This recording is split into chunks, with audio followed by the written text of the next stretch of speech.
ass today. I just went and picked me up a bag today. I put up on the scene with a bad little babe. She got a fat ass when I smash and shake. Smacking ass playing patty cake. Shut the fuck up, do what daddy say. I think I got little baby mad at me. Fucked up ass, she look bad today. Told her hop in the whip, we can go get it fixed. I'ma drop the bitch off of my sis, she the shit. As soon as she done with that nappy ass head, you can call up your boy to come pick up his bitch. What it do, YouTube? It's your boy Mikey, back with another video. Hold on, let me turn this TV down. My bad.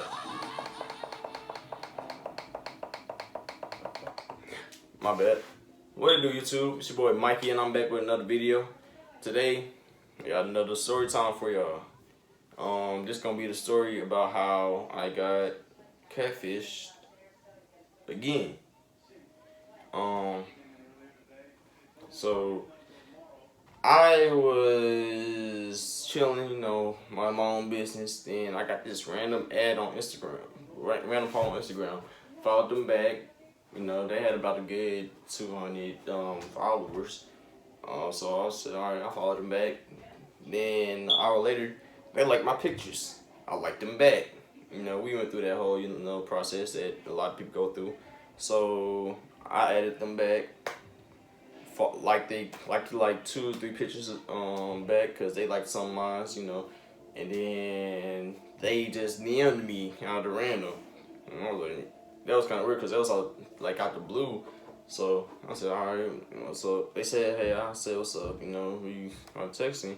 And we got to the topic on where we lived, and they told me that they lived in St. Louis. So I was like, oh, shit, what's up? So I was like, I live in St. Louis, too. And I was like, you want to link sometime? I was like, at the time I was going through a little phase or whatever, so I was like, no, I don't link unless I'm like in some head or something like that. So they said that they ain't got no problem with that. So I'm kind of scared to finish this because, like, I ain't told this to anybody, but you know, it's YouTube. Yeah. I live past it, I don't even care no more. So they was like, and that don't matter. So we just decided to pick a date to link up and all that. And I come to the place that we were supposed to link at. And I'm sitting there waiting for about an hour. I started to think they stood me up, just talking, just to talk. So I'm getting ready to leave, and this car just pulled up on me. My sister was with me at the time, so, and I got tired of just sitting there waiting, and I didn't want to have my sister out that way. So I decided to, like, walk and bring my sister back home, and then I went back to the place because they texted me saying that they was running late. So I was like, all right, whatever, I'll come back.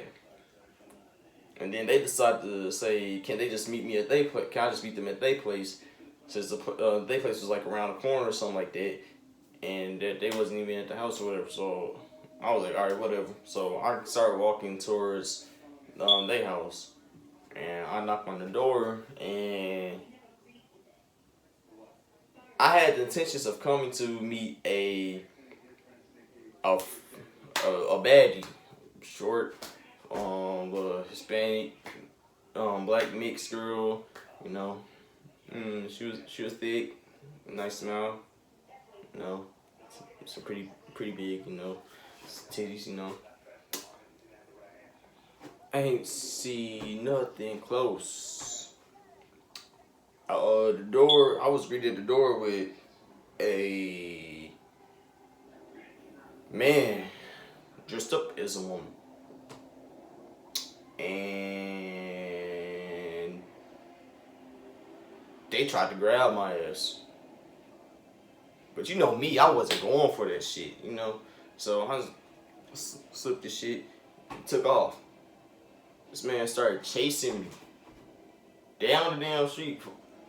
I'm like, bro, what the fuck is, like, get away from me. And, you know, I'm running tracks, so I'm out that bitch, you know. I'm gone, I'll take off. This nigga still chasing me. Desperate motherfucker, bro.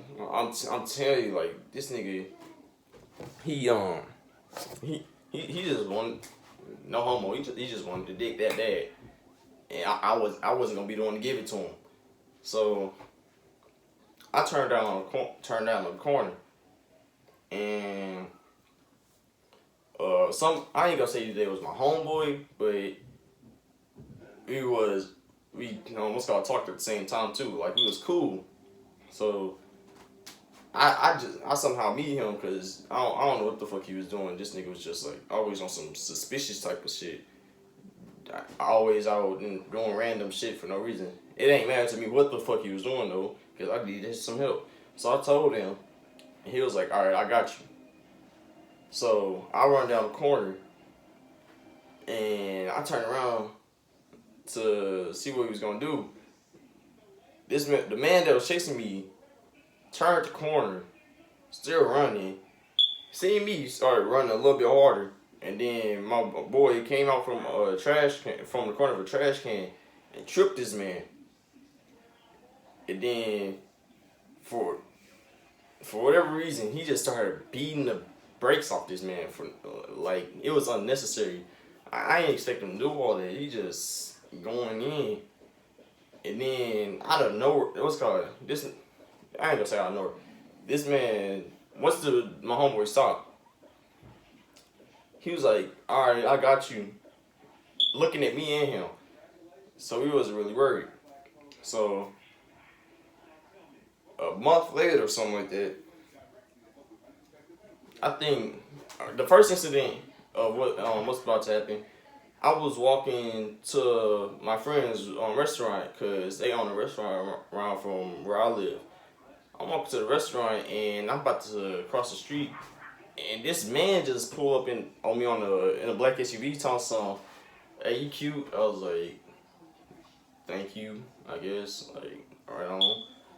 And then he gonna talk some, "How old are you?" I was like, I was 17, bro. He told some, "Would you be interested in talking to older fellow?" I was like, "Nah, bro, I'm good. I don't roll them ways." He didn't take no for an answer and pulled back around asking the same question. And I was like, "Nah." He couldn't do nothing because we was in a public area. My cousins is down the street. Not my cousins, my friend and her family and them all across the street at their restaurant. And then you got these cars pulling down the damn street because it was busy. So they couldn't do nothing. The next week, another gay man pulled up on me while I was walking. I was walking to the store. This man just pulled up on me, asking me the same question. I told him the same thing. He wasn't as persistent, so it was cool. I didn't have no worries. Then all of a sudden, one day I went to Roosevelt. I was walking from Roosevelt to my house because I was, practicing, doing my own thing. I'm walking from Roosevelt to my house, and this group of 4 dudes pulled up on me. I'm telling you, I'm terrified because I've been getting pulled up on by these niggas for about 3-4 weeks. Each of them coming in a different week. So I'm like, bro, what the fuck going on? And because of how they pulled up on me, and they was 4 deep. My first instinct was to run because the fuck, I'm in a not so safe neighborhood, and y'all just walking down on me. Any smart person, well, any person would have just dipped. So that's what I did. I dipped. I'm running, and these niggas, they chasing me again. Well, the dude that chased me the first time chasing me again, along with these 3 other dudes. And I'm scared. I'm taking off. I'm running, not stopping. But at the same time, I wasn't running to my house because I ain't trying to have these dudes know where I live and just pull up on me at random times. So I'm just like, you know what? That's what I'm gonna do. I ran around the damn school 5 times until I couldn't see them on the block no more. And then I made a turn on the corner and lost them. I called up my boy that helped me the first time, and he was like, "I got you." So he called his boys, about 4 of them to match the day for. And he told me to go home and that he'll handle it. I don't know what happened after that. I ain't asked. I ain't really care. But more of the story is there is no more. I was just I don't know where I was going with this. I just needed something to post, and I felt like this was a good story time post because you know I like telling y'all stories and shit like that. It wasn't meant to be funny. If it was funny to you, then I'm glad I made you laugh. If it was like something you can relate to in any shape, form, fashion, I don't know what to say about that, but like, yeah, that was the most scary experience one of the most scariest events I've ever had to deal with in my life. I'm not even gonna lie to you, but this was a short video, shorter than all my other story times. So I'll see y'all in the next video, and peace out.